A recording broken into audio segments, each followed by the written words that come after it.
We've come a far way from, the original billboards and whatever the case may be, and with the likes of you guys in the industry, there's a lot more offering on the table for a brand or for an advertiser. But I think yet the challenge, Jacques, is clutter. We live in a world of clutter. Are you saying that your offering, if we look at transit media, breaks through the clutter? Would you say that's one thing that it actually accomplishes? Yes, it does, but I think you need to obviously understand how to use transit media effectively.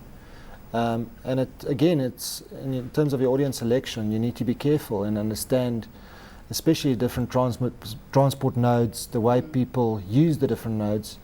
Also, what we found is with the huge infrastructure development programs that government has been spending a lot of money on, that's also having a big influence and creating new environments, new audiences and new behavioral patterns that's also going to play. So there's always new opportunities. Yes, but to answer your question, coming back to in terms of clutter, most certainly there's more out there than ever before.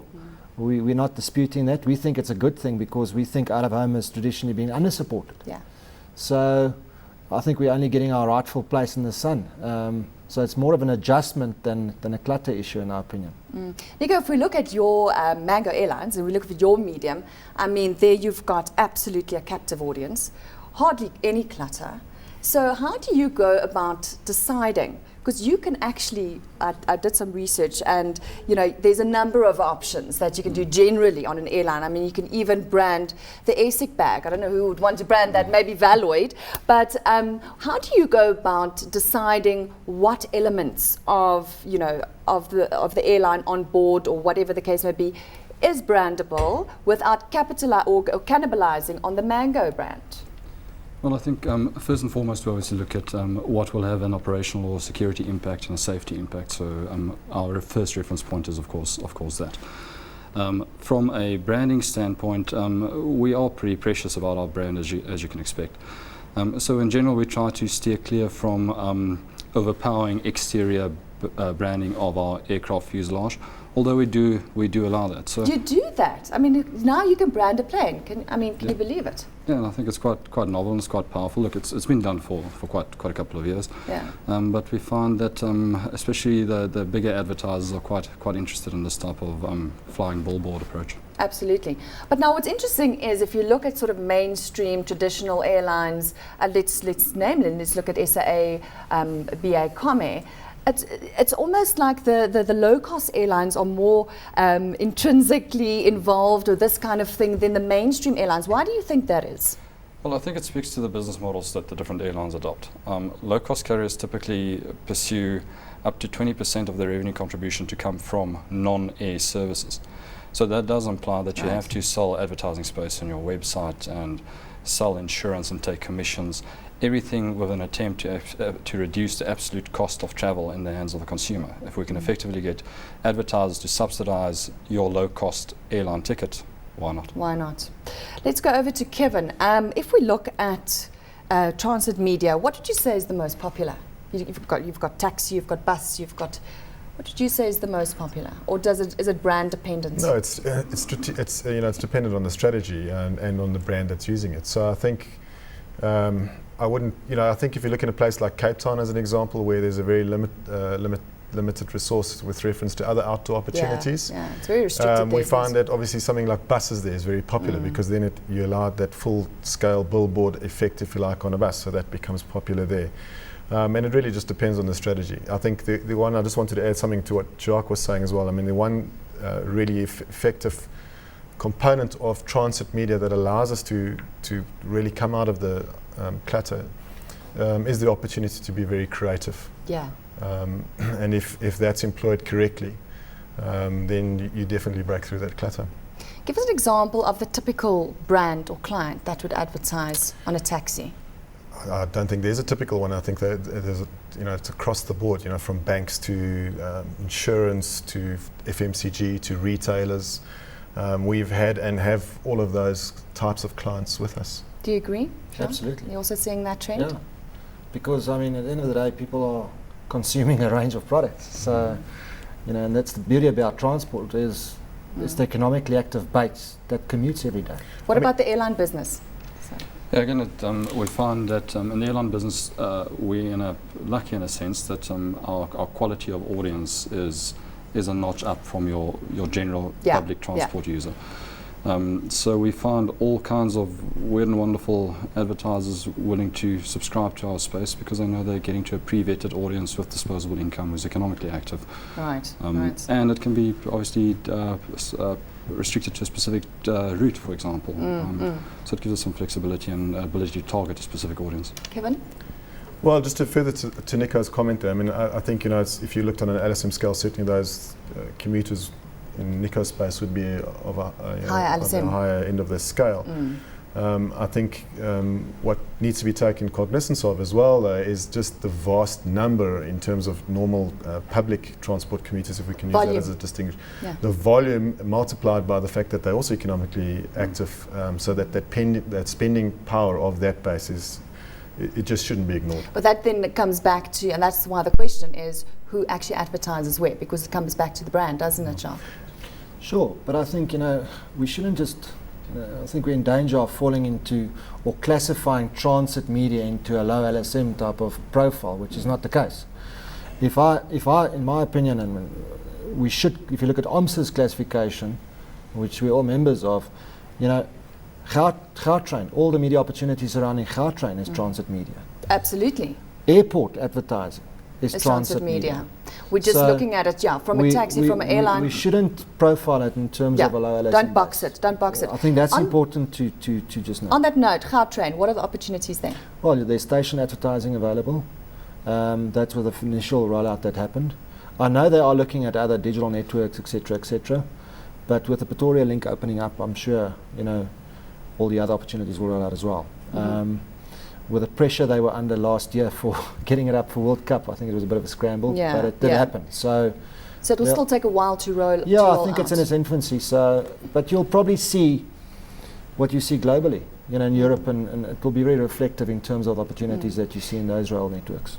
If we look at transit media and the whole universe and what's up for grabs in terms of space, who owns what?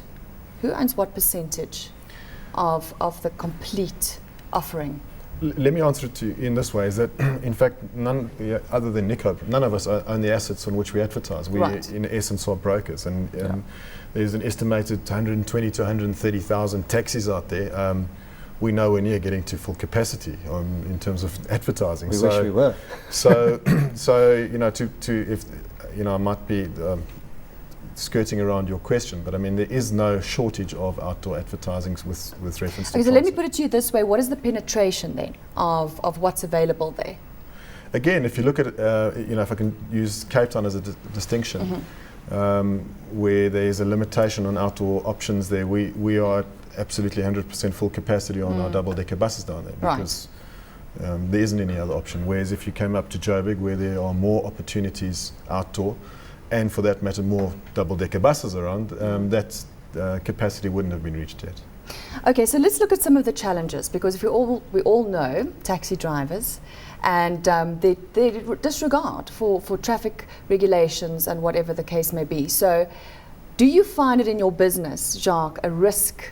Do brands find it risky to actually put their brand on a taxi that they know that's going to be negatively perceived, maybe by the general public? Well, I think the simple answer is no, because once they've decided to come onto a taxi, they've obviously factored in the risk.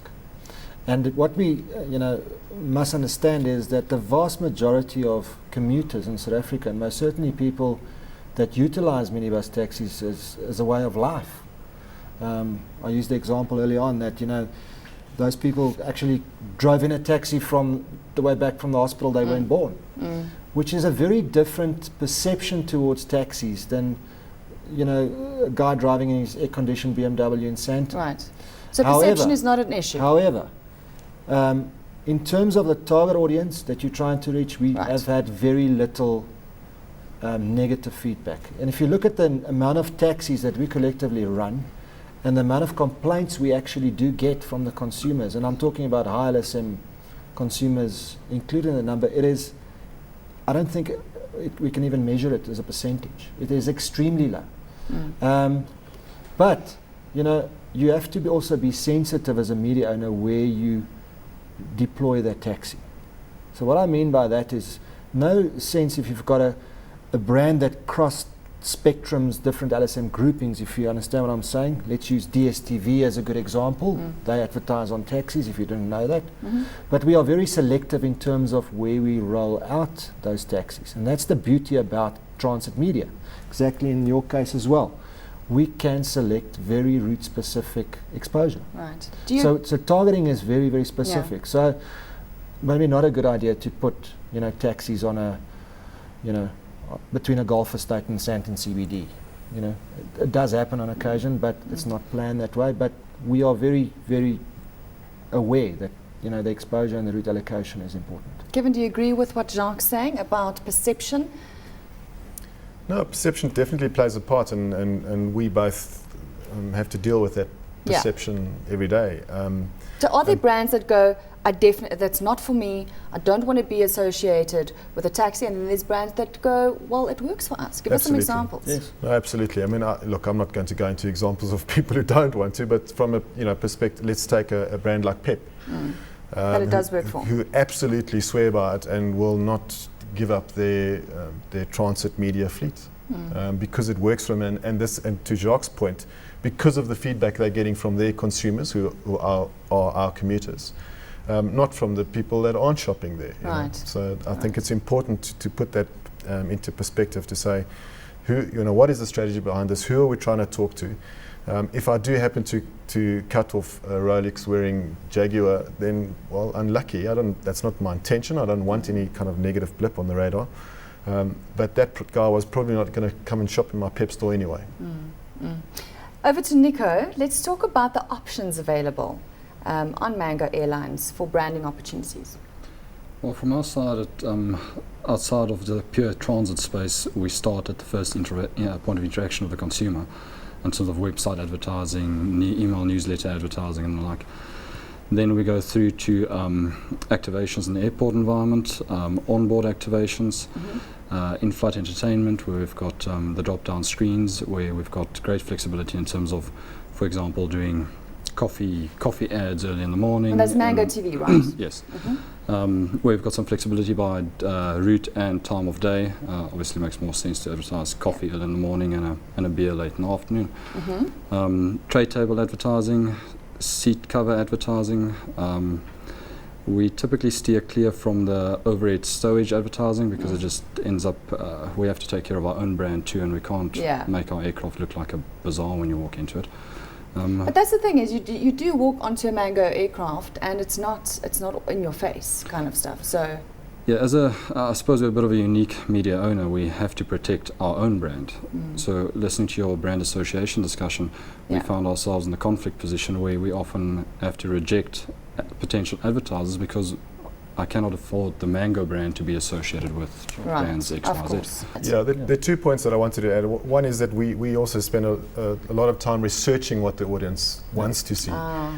We talk about stickiness. You want to keep eyeballs on screen. So yes, they are captive and they're in that environment and they have nothing better to do. But that's no excuse to push rubbish on them. Yeah. That was the first point. And the second point as well is that we are advertising or communicating to those individuals much closer to a point of purchase than, for example, your TV is at home the night before. And if I asked you what commercials you watched last night, you probably wouldn't be able to remember. But if you've just walked out of a rank into a ShopRite store and you've just had some baked beans, it's immediate. You're right there, and it's still very relevant. Yeah. We need to take a break, but before we do, Nico, I have to ask you the question. Your comment on Kalula's contract that's come to an end. Are we going to see Mango maybe vying for a space of operating out of Lanseria? I think that we will continue to evaluate and review. There's a ready and willing market, and we're all for competition. So. Okay, so you're not quite sharing that with us. Nico, we have to say goodbye to you. Thank you so much for joining us today on Media and Money.